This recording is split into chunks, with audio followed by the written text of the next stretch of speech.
I'm Senator Bob Huff. Thank you for joining me for my capital comment for the week of May 14th, 2012. Well, the May revision has been released this week by the governor, and surprise, just like last year, it's built around a tax increase. Now, this is not a temporary increase, as he calls it. It's 7 years. It's also over $50 billion of new taxation for what we know is a problem this year and maybe one next year. But the bad news is it also is now a $16 billion problem, not the $9.2 billion that we thought we faced in January. $7 billion increase just in the last 6 months.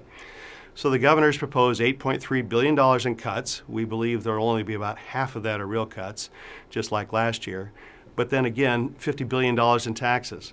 But the legislature isn't making the cuts the governor has already asked them to make in January. We knew we had a $9 billion problem then. He suggested $1.4 billion would save us not only money in this existing year, but next year as well. Democrats refused to act. What's also lost in this whole budget thing when we talk about the money we don't have is the money that we do have, the money that's coming in. It's actually $5 billion more revenue than last year, but also the money that the Democrats continue to spend. They will tell you and claim that they have cut $60 billion. Well, I'm not sure where these numbers are coming from because we just don't see it in the math. What they've actually done in overall funding, and I don't want to bore you with all these statistics, but it's important. Since the recession started in 2007-8, that was the peak of our spending in the state.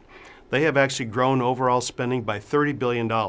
Again, they've grown spending by over $30 billion, as will be reflected by this current budget. It was $20 billion just in the current fiscal year.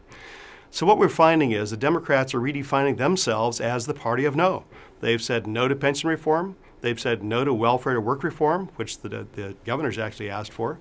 They rejected the governor's January cuts.